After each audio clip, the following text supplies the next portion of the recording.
Bismillahirrahmanirrahim. Mirë se vini në serin ton mbi 40 hadithet e Imam Nawaviut, Allahu e mëshiroft, ku çdo javë analizojmë nga një hadith të pejgamberit ton Muhammed sallallahu alaihi wasallam, hadith që shpresojmë të ketë ndikim pozitiv në jetën tonë. Nga Ebu Dharri radiallahu anhu transmetohet se disa sahab i thanë profetit ton Muhammed sallallahu alaihi wasallam: O i dërguari i Allahut, o Rasulullah, pasanikët na e te i kaluan me shpërblime, falen sikur se falemi ne, agjerojnë sikur agjerojmë ne, dhe ndajnë sadaka nga pasuria shtesë e tyre. Pejgamberi on Muhammed sallallahu alaihi wasallam u tha: A nuk u ka mundësuar Allahu gjelle sha'nuhu edhe juve që të ndani sadaka? Vërtet në çdo tesbih, në çdo të thënë subhanallah, ka sadaka. Në çdo tekbir, në çdo të thënë Allahu akbar, ka sadaka. Në çdo tahmid, në çdo të thënë elhamdulillah, ka sadaka. Në çdo tehlil, në çdo të thënë la ilaha illallah, ka sadaka. Edhe në urdhërimin për të mirë ka sadaka. Edhe në ndalimin nga e keqja ka sadaka. Edhe në të kënaqurit e epsheve në halalek ka sadaka. Sahabet i thanë: O i dërguari i Allahut, a thua edhe kur ndonjëri prej nesh i kënaq epshet e veta ka shpërblim? Profeti Muhammed sallallahu alaihi wasallam u tha: Ç'mendoni sikur epshin e vet ta kënaq në mënyrë të ndaluar, a nuk do të kishte gjuna? Rrjedhimisht edhe kur e kënaq në mënyrë të lejuar, do të ketë shpërblim. Me të drejtë mund të pyesim se cilat janë dobit ose mesimet e përcjellura nga ky hadith i profetit ton Muhammed sallallahu alaihi wasallam. Themi se në ankesën e sahabeve vërehet shqetësimi i tyre për fitimin e sa më shumë shpërblimeve. Jo çdo ankesë për dike përmban smir. Nga një hera ankesa mund të nënkuptoj vetëm dëshirë pozitive. Konstatimi i sahabeve fukarej ndaj atyne pasanik nuk ishte nga lakmia për bollek material, por ishte nga dëshira për të kryer sa më shumë vepra të mira dhe për të arritur sa më shumë shpërblime. Pra në këtë hadith shfaqet konkurrimi në punë të mira mes besimtarve. Kurani fton në gara të tilla.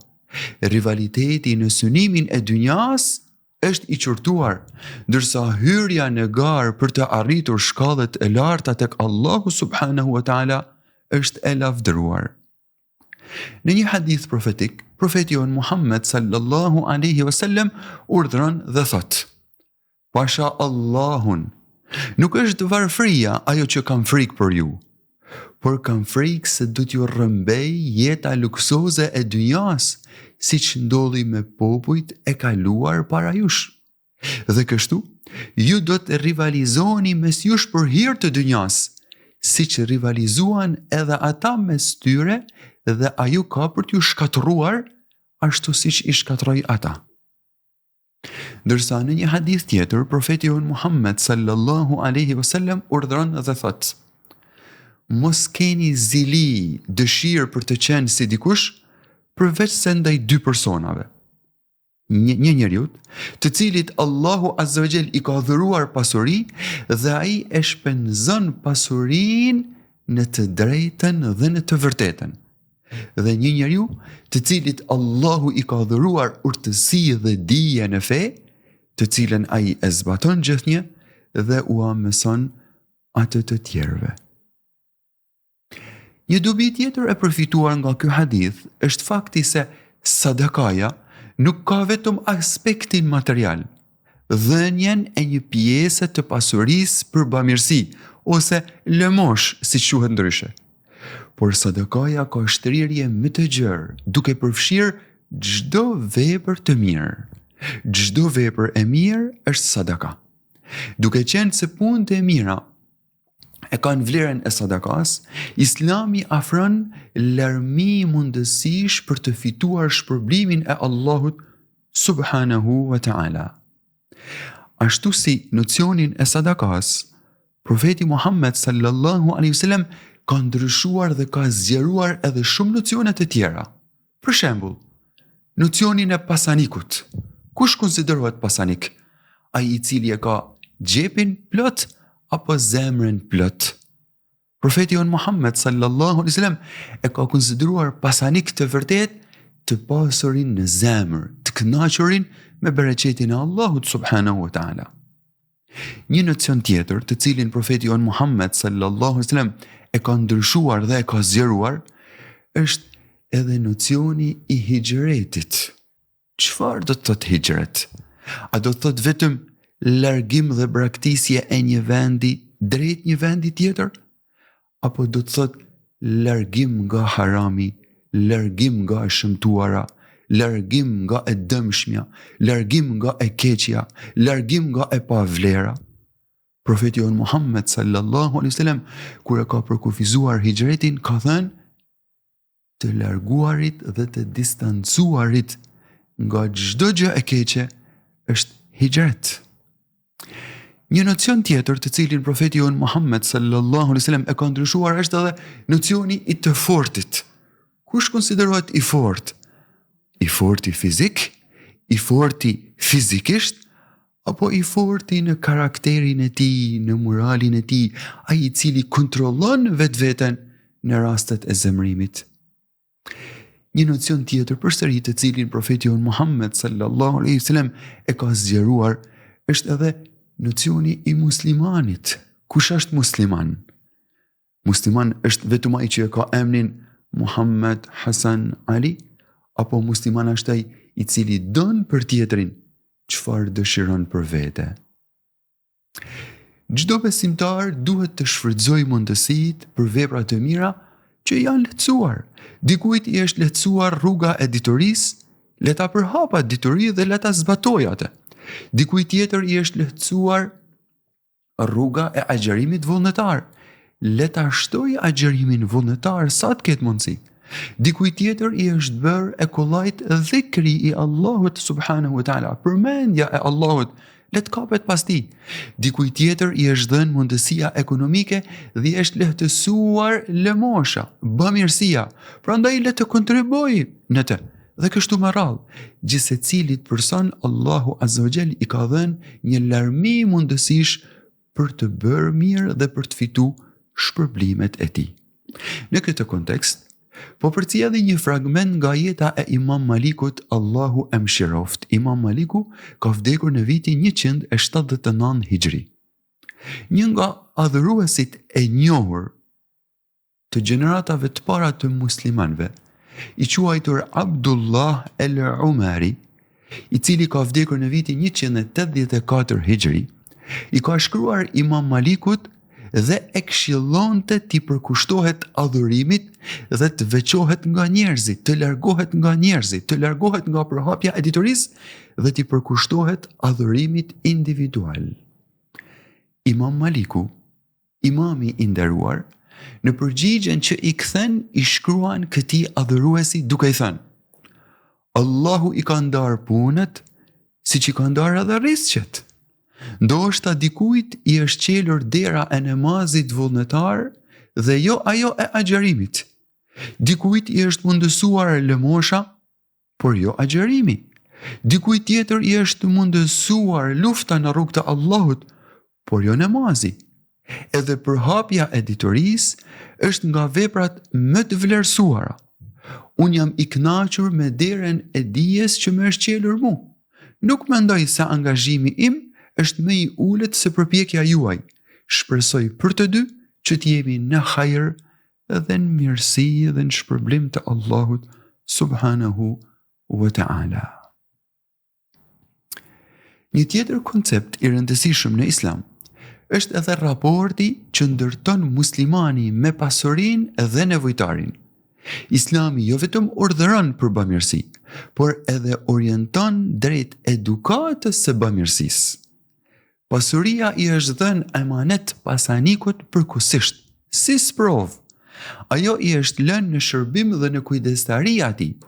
Në fakt, pronari i vërtet dhe i përhershëm i pasurisë është vetëm Allahu subhanahu wa ta'ala. Pasuria nuk është produkt i punës, i fuqisë dhe i pushtetit të pasanikut, por është përzgjedhje, furnizim dhe mirësi e Allahut subhanahu wa ta'ala. Në Kur'anin famlart, në surën El Hadid, ajeti 7, Allahu azza wa jall urdhëron dhe thot: besoni Allahun dhe të dërguarin e tij dhe shpenzoni nga ajo që Allahu ju a ka lënë trashëgim. Dërsa në surën An-Nur, ajeti 33, Allahu subhanahu wa ta'ala thot: jepuni diçka nga pasuria juaj të cilën Allahu ju a ka dhëruar. Dërsa në surën Al-Baqara, ajeti 2 dhe i 3, Allahu subhanahu wa ta'ala urdhëron dhe thot: ky është libër, Kur'ani, në të cilin nuk ka dyshim. Kur'ani është udhërrëfyes për të devotshmit, të cilët besojnë në të fshehtën, besojnë në gajbin, falin namazin dhe japin nga ajo që u kemi dhënë ne. Në hadithin ton, profeti jon Muhammed sallallahu alaihi wasallam përmend edhe çështjen e dhikrit si një prej formave të sadakas. Në fakt, dhikri i Allahut subhanahu wa ta'ala është prej sadakave më të mira që ka vlerë gjatë gjithë ditës, në çdo moment, dhe sidomos dhikri pas namazit ose dhikri në 2 skajet e ditës, pra në lindjet e diellit dhe para perëndimit të diellit. Por mund të themi se sadakaja monetare është më e mirë se sa dhikri gujor, sepse dubia e lëmoshës është kalimtare, ndërsa dubia e dhikrit është jo kalimtare, që të thotë se dubia e dhikrit është individuale, ndërsa dubia e lëmoshës nuk lidhet vetëm me dubin e pasanikut, por kjo dobi kalon edhe tek nevojtari dhe tek hallexhiu. Një dobi tjetër që mund ta përfitojmë nga hadithi jon është fakti se institucioni i të urdhëruarit për mirë dhe të ndaluarit nga keqja është vlerë dalluese e shoqërisë islame. Mendoj se siç janë fajtor ata të cilët e shkaktojnë të keqen, edhe ata që heshtin para të keqes janë ortak në këtë krim, në këtë keqe. Prandaj në Kur'anin famlar, ne si besimtar musliman edhe urdhërohemi, edhe vlerësohemi, por edhe përshkruhemi. Në Kur'anin famlar, ne si besimtar musliman urdhërohemi, thot Allahu azza wa jall në surën Alu Imran, ajeti 104, let dal për jush një grup që të thërrasnë për në mirësi, të urdhëroj për veprat e mira dhe të ndaloj nga veprat e shëmtuara. Këta njerëz do të jenë të shpëtuarit. Në Kur'anin famlar vlerësohemi.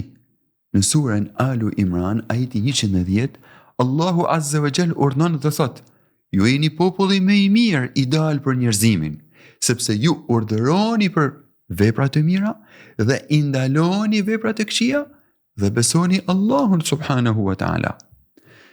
Gjithashtu në Kur'anin famlar përshkruhemi në surën At-Taubah, ajeti 71, Allahu azza wa jall i përshkruan besimtarët duke thënë: besimtarët dhe besimtarët janë miq për njëri tjetrin. Ata urdhërojnë që të bëhen vepra të mira dhe i ndalojnë të këqijat, falin namazin, japin zakatin dhe i binden Allahut dhe të dërguarit e tij. Këta janë ata që do t'i mëshirojë Allahu subhanahu wa ta'ala, se Allahu me të vërtet është i plot fuqishëm dhe i urtë. Sadakaja është aq e gjerë sa përfshin edhe martesën, që është nga kënaqësitë më të pëlqyera të dynjas dhe të ahiretit. Kur njeriu besimtar shfrytëzon halladhin të ushqyerit, të fjeturit, martesat, edhe gjitha halladheket e tjera, me qëllim të mirë, besimtari merr shpërblim, ndërsa kur bie prej e gjunahut, siç është zinaja dhe imoraliteti, ai meriton dëshkimin dhe dënimin e Allahut subhanahu wa ta'ala. Një dobi tjetër dhe një mësim tjetër që përcjell hadithi jon është fakti se lejohet përdorimi i analogjisë në nxjerrjen e vendimeve fetare. Profeti jon Muhammed sallallahu alaihi wasallam dhe sahabët e tij e kanë përdorur analogjinë për të orientuar drejt vendimeve juridike fetare. Abdullah ibn Mas'udi radhiyallahu anhu tregon se profeti jon Muhammed sallallahu alaihi wasallam ka thënë: kush vdes në gjendje të shirkut, kush vdes në gjendjen e idhujtarisë, do të hyjë në xhehenem. Ndërsa unë shtoj, ka thënë Abdullah ibn Mas'udi radhiyallahu anhu, kush vdes jo në gjendje të shirkut, kush vdes në gjendjen e tauhidit, do të hyjë në xhennet. Abdullah ibn Abbasi radhiyallahu anhuma tregon se një grua nga fisi Juhayna vjen tek profeti jon Muhammed sallallahu alaihi wasallam dhe i thot: nëna ime ishte zëtuar për të bërë hax, por ajo vdiq përpara se ta realizonte zotimin e saj. A mund ta bëj unë haxhin për të? Profeti jon Muhammed sallallahu alaihi wasallam ju përgjigj: po, ta bësh haxhin për të. Si mendon po të kishte borxh nëna jote? A do ta shlyje atë? Kështu pra, shlyeni borxhin e Allahut, pasi borxhi i Allahut ka më tepër të drejtë për t'u përmbushur. Në një transmetim tjetër, Abdullah ibn Abbasi radhiyallahu anhuma tregon se një person shkoi tek profeti jon Muhammed sallallahu alaihi wasallam dhe i tha: o i dërguari i Allahut, më vdiq nëna, ndërsa ajo ka pasur borxh për të agjëruar 1 muaj. A mund të agjëroj unë për të? Profeti jon Muhammed sallallahu alaihi wasallam u përgjigj: po, borxhet ndaj Allahut janë më meritoret që duhen shlyer. Pra në këto fragmente, në këto 2 fragmente nga jeta profetit ton Muhammed sallallahu alaihi wasallam, na del në pa përdorimi i analogjisë nga ana e pejgamberit ton Muhammed sallallahu alaihi wasallam. Profeti i Allahut ka krahasuar, ka bërë një ngjashmëri midis borxheve të Allahut dhe borxheve të njerëzit. Ashtu siç e kemi për detyrë ta shlyejmë borxhin ndaj një individi, e kemi për detyrë edhe ta shlyejmë borxhin ndaj Allahut, krijuesit të gjithësisë. Duke shpresuar të takohemi javën që vjen me hadithin vijues, po e lënë amanetin e Allahut subhanahu wa ta'ala fen tuaj, shëndetin tuaj, sigurin tuaj dhe përfundimin e veprave tuaja. Ju përshëndes me përshëndetjen e banorëve të xhennetit. Assalamu alaikum wa rahmetullahi wa barakatuh.